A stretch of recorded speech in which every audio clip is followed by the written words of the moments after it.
Alright, hello everybody, and welcome to another Green Square Talks Battlebots prediction podcast. So, skipping ahead to episode 18, basically. Didn't do a prediction podcast, specifically on the previous two episodes, just because I did a bracket predictions podcast, so felt pointless just do a prediction podcast for each of the previous two episodes. My predictions weren't going to change from what I said in the bracket thing, but here we are anyway. We are down to 16 robots left in contention for the giant nut. 16 well-worthy, quite high-tier robots, and definitely looking at this, there are very few matchups where there is a clear underdog on this one, because man, this top 16 here is stacked with big names and matchups that could go either direction. Like, I'm really excited to get to discuss this one because and just for the next episode in general, because these are some big matchups here, and yeah, I'm really excited for this next episode. So, all right, but before I get started, if you like what you see, like and subscribe as usual, and comment down below what your predictions would be for this, as usual. And if you would like, you could share who you think will make the top four and who will win the giant nut. I'm totally cool with that. I only plan to discuss the 8 matchups that we're going to see in the next episode, but when I do reveal all my predictions and everything, like what I typically do at the end of each of these prediction podcasts, it will include who I think will make the final four and who I think will win it all. So, but I don't plan to go in depth further than this round. So, yeah, anyway, let's get started here. I'm just going to start right in quadrant 1, then go to quadrant 4, then 2, then 3. So, leading it off, Minotaur and Malice at the 1 and the 17 seed matching up. Both of them got pretty solid victories over their opponents.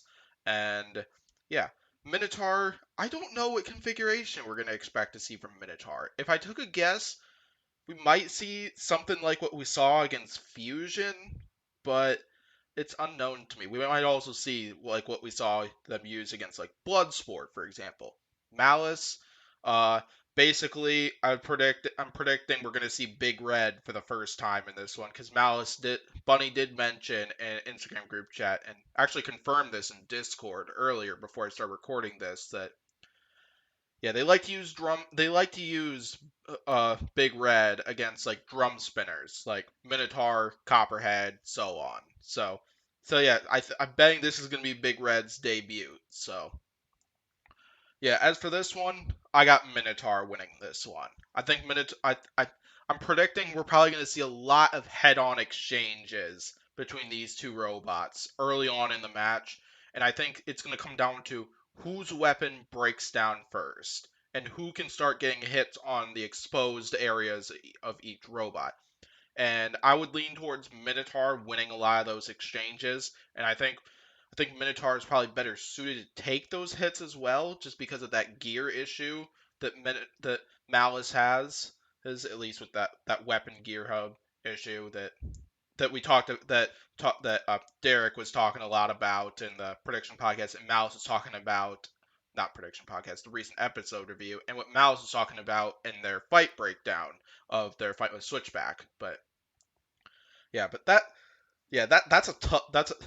one's tough, especially for me, just because like Minotaur and Malice are two of my favorite robots, and sadly one of them has to go, unfortunately. And unfortunately, I think it's gonna be Malice that's gonna fall in this one. All right, let's go down below. SawBlaze and Monsoon. This is a rematch from a couple seasons ago, back in 2018, where SawBlaze was controlling the brunt of that match, but then a few errors by Jameson Go left the sides and the backside exposed, and Monsoon took full advantage and laid some devastating shots in, on those exposed areas of SawBlaze. So this is going to be a fun one, just because it's going to be real interesting to see how far, at least how far these two have evolved since that fight. So yeah, and so what I worry about with SawBlaze with this one is the fact that Monsoon is a lot smaller and more compact this year. So there's going to be less for SawBlaze to be able to connect with. Because what I'm going to say right here is that SawBlaze is almost certainly not going to want to go weapon on weapon with Monsoon. Like, I think a weapon on weapon exchange will likely result in the arm getting bent or possibly just getting destroyed in general. So that's probably going to be something big that SawBlaze is going to be looking to avoid. Monsoon's probably going to be trying to keep the front towards SawBlaze as much as possible, just because JMO will not want to go weapon on weapon. And odds are good Monsoon's probably going to be encountering the front for most of this match, because it's very hard to outdrive Jameson Go and manage to get to the sides or the backside. So, yeah, as for this one, that's a tough one to call, because, like, both those robots have proven to be such elite robots. Even if Monsoon, this is their first season of Battlebots since 2019. Like, definitely really tough to call. I'm gonna lean towards Monsoon on this one because like I'm more confident in Monsoon getting more of the destructive shots in there. But if Monsoon can pinpoint their attacks right, they might be able to bend up the front of SawBlaze like what they did with Cobalt right there. Because Monsoon was able to take off many of those forks because they attacked it from a specific angle that left Cobalt's forks exposed to be destroyed. And they could try something like that against SawBlaze. But that's a difficult bet though, because SawBlaze absolutely could pull this one off too. Because Monsoon does have some pretty exposed areas on those frame bits that pivot. Basically, those are probably going to be SawBlaze's big targets right there. So it's going to depend on, can Monsoon break the front of SawBlaze, or can SawBlaze get to the sides or get to the pivots, just somewhere in general where SawBlaze can strike with the hammer saw without encountering the bar spinner Monsoon in on the way. So yeah, I'm leaning towards Monsoon, the underdog on this one, seating wise at least. I don't consider either of these robots. I don't consider either of these robots to be underdogs in this match. I lean towards Monsoon on this one, but should be an awesome fight regardless. All right, down below, quadrant 4, we got Hydra and Whiplash. This is another rematch, but from 2020. So, yeah, a very close fight that led to a very close judge's decision. And yeah, as for this one's going to come down to who can outdrive the other and who has the better ground game. That could go either way, both ways, because on the driving side, both Maddie Vasquez and Jake Ewert are both phenomenal drivers. And then for ground game, both of them have proven to have rock solid ground game. So I think I'd lean towards Maddie Vasquez on driving. I'd lean towards Hydra on ground game. So I kind of see, yeah, because basically I think whoever controls the fight better is going to win this fight. And right now I'm going to lean towards Hydra on that. I think Whiplash will have the start. I think this fight will start very similarly to how their previous match started. I think Whiplash will have the beginning of it, but I'm predicting Hydra is going to take over eventually and start launching Whiplash, and a lot higher than what we saw Hydra launch Whiplash, at least in the past. So yeah, I'm expecting this one. This is another one where it could seriously go either direction. Like, it's gonna come down to that control aspect, because this is a flat out driving match, and to see who can control the fight better. So I'm leaning more towards Hydra on that, but I could absolutely see Whiplash pulling this off too, because for obvious reasons. Yeah, we're gonna move on now to fight number 4. Well, I don't know if this is fight number 4. Like, I guarantee this is not the actual fight order. But Ribbot and Black Dragon, another rematch from 2020, one of my favorite fights of that season, because was that was that was a very exciting showdown, in my opinion. We got to see so many big hits, both. We got to see quite a few big hits in both directions, and we got to see Black Dragon survive while on fire for most of that fight, which is just an incredible thing to see. And I think it's what really, I think it's really what the big showcase was, proving Black Dragon's durability is like so legit, basically, how they managed to survive that. But yeah, we got a rematch here, and I'm expecting it's gonna be a vertical spinner on vertical spinner configuration. I have high doubt Ribbot will go with the undercutter for a fight like this. So what this one's gonna come down to is, I think, okay, so I think this is gonna come down to who can win the ground game. Either robot's durability, and also, can Ribbot prevent Black Dragon from getting to those exposed wheels? because I think Black Dragon's strategy is probably going to be either upend Ribbot and get to those wheels, or just flat out just try some fancy driving tactics and go for those wheels, basically. David Jin's strategy for Ribbot's probably going to be he get the upper hand on Black Dragon early, flip them over, go in for hits, try to disable the weapon, and then just keep hitting them until either Black Dragon dies or something like, or until it goes to the judges, basically. So I think that one, like the last one, and possibly SawBlaze and Monsoon as well, I think that one's gonna go to the judges between Ribbot and Black Dragon. Like that is that's a battle between two tanky robots, and I I have high doubt that that one's gonna end in a knockout, at least in my opinion. So as for that one, I'm going to lean towards Black Dragon on winning that one again. But the other thing that worries me about Black Dragon, at least in a fight like this, is Black Dragon definitely had the biggest repair job, at least between those two robots. Because Ribbot might have taken a bite on their backside exactly, but that's probably a little bit easier to repair. Black Dragon definitely, yeah, because they lost their weapon, and they also had some they also probably had some internal problems by the end of that fight. Plus, Ribbot's fight was a lot quicker too, so they're more likely to have come out unscathed. But still, though, well, you kind of get the idea based off this. But yeah, I'm gonna lean towards Black Dragon, but this is another one where that's a tough one to call right there. Like, I like Black Dragon's driving tactics, at least in this one, and I think with the improvements they did make on the front, I think they could absolutely outwedge Ribbot, but Ribbot is not one to underestimate one bit, so, as we've seen in Ribbot's previous two fights. Okay, on the other side, we got Riptide and Hypershock. So, to start off Quadrant 2. That's gonna be a good fight, I think. And I think that whoever wins that is gonna send the other one like in a bin bag, basically. We got two very destructive robots there, and this one's gonna be a chaotic showdown.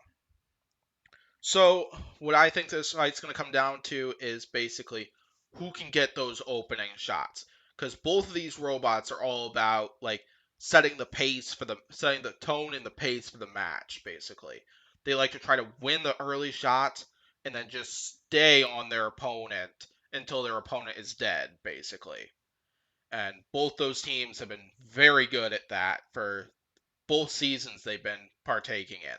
So the other thing this is going to come down to is where can Hypershock pinpoint the shot? Because the reason why I'm going Riptide on this one is, like, I think a head-on exchange will likely go to Riptide. So basically, where I was going with what this comes down to is Hypershock strategy. They probably will want to try to do donuts around Riptide, basically, and try to pinpoint their shot, just the fact that I believe the weapon on weapon exchange would go in Riptide's favor here. Like it could go in Hypershock's favor just because of the fort game that Hypershock does play. They might be able to bounce Riptide up into the air like SawBlaze and Defender both did, and then pop them up with a vertical spinner. But but yeah, I imagine we could see something like that happen once or twice, but I imagine those forks probably wouldn't last long, though, if Hypershock did try that against Riptide, basically. But yeah, regardless, so I think this is going to be a good fight. So probably one-sided, but yeah. Basically, I want Hypershock to win this one, but I think Riptide's going to get the upper hand on this one and going to take this one. But it should be an awesome fight either way. And I imagine I imagine this is probably gonna be one of the more destructive fights between these eight. All right, other fight of Quadrant 2. We got Endgame and Copperhead. That's gonna be an interesting fight. So what's gonna be interesting is how is Endgame gonna prepare for this one? Because we've seen Endgame seems to have the most trouble with drum spinners, basically. Because well, I don't know about most trouble, but they've had quite a bit of trouble with drum spinners, most notably Minotaur, and then they've said before that Tantrum has given them a lot of trouble, at least in their meetings they've had so far. And Copperhead is a drum spinner, and a really powerful drum spinner too.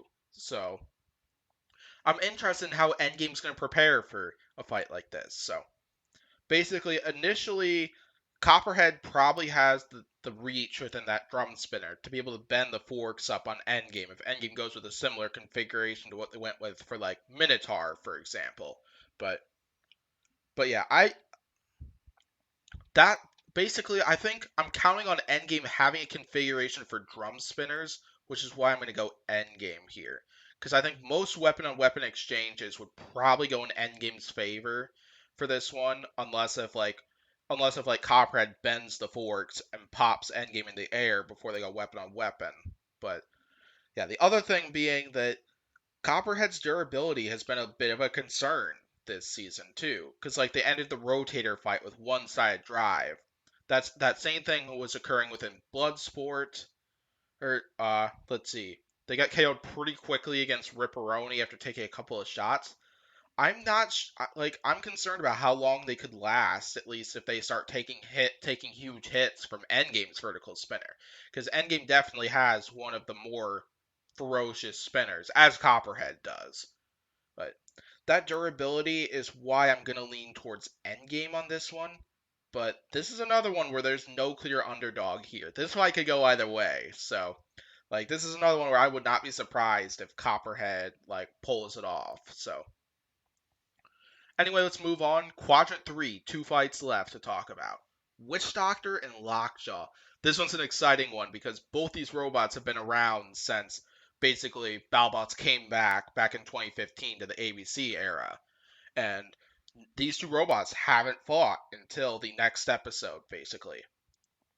This is going to be an awesome one because we got Witch Doctor, Balfour, which goes from mostly reached, but they have equipped forks in for their previous few matchups. Then we got Lockjaw, on the other hand. Lockjaw focuses mostly on ground game, and they both have pretty devastating vertical spinners. So, how I think this fight's going to go, I think Lockjaw is going to start the fight out pretty. I think the Lockjaw is going to have a strong start and start landing hits early on to Witch Doctor.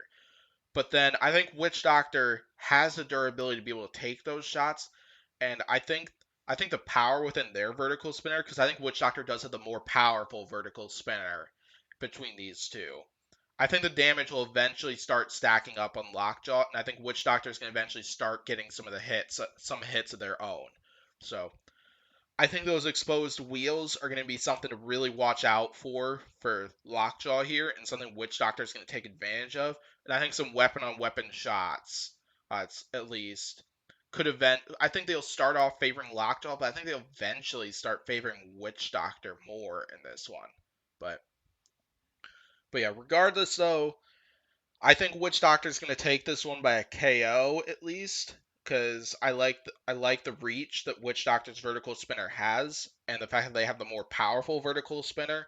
And I think Lockjaw's exposed wheels are going to be free real estate for Witch Doctor in this fight. All right, last one to talk about here: Huge and Mad Catter. And I am so excited for this one. Well, originally, like, I was kind of meh with this one, basically. Like, I was excited for it regardless, but hearing Huge and Mad Catter talk about their game plans for this match, especially listening to Martin Mason mention that they have something big coming for this fight, made me so much more excited for this showdown that we are about to get here. So basically, Huge's strategy is basically, I think, what they've done against all vertical spinners so far. Use their height to their advantage and just target the exposed areas on their opponents and disable them that way. Mad Catter, we don't officially know what their strategy is, but they have mentioned that they have a special configuration coming for this one. They, yeah, Martin Mason termed it the huge poon, basically when in the last after show and Derek hinted on the episode review that it's something really exciting. So I'm now a lot more hyped up for that matchup than I was like 2 weeks ago, basically. Uh, yeah, as for this one, I'm still going to predict Huge for this fight because I think Huge does have a major design advantage here, but I got to be a lot less confident in that prediction after hearing Martin Mason like share those hints basically, because whatever configuration it is that Macari has coming, if it works, because they're hinting they're going to go for the weapon area and try to disable the weapon of Huge, that could be the end of Huge, basically. So, basically, what I'm just saying is that my confidence level just dipped for Huge on this one. But I still have Huge winning this one, but just not as confident as I was prior to it. So, all right, let's go ahead and share my predictions for this one. All right, here are my final predictions, as well as my predictions for what the final four and the final two are, and then the green box obviously is who I have winning the giant nut. So, winning the next episode, I have Minotaur, Monsoon, Hydra, Black Dragon, Riptide, Endgame, Witch Doctor, and Huge advancing to the top 8. Then you see right there who I have in the final four and the finals for this. But yeah, it should be awesome regardless, though. So, uh, yeah, 8 matchups that are. There's a lot to look forward to here because 8 great showdowns are coming, and yeah, like there are no underdogs at least at this point because the competitive field is so stacked where like the best of the best remains, and even some of the other robots that can be considered the best of the best, even though they fell in the first round, they absolutely can still be considered that way. But yeah, tough one to predict here, and I expect to be wrong on quite a few of these for reasons that I've talked about here. So yeah, anyway, that will probably do it for this prediction podcast. So thanks for watching this. Be sure to like and subscribe and comment down below your predictions. Whether it's just your predictions for the top 8, who you think will be in the final 4, who you think will win the giant nut, all 3 of them. I don't care. I love seeing it regardless. So yeah, thanks for watching once again, and I'll see you next time. Bye.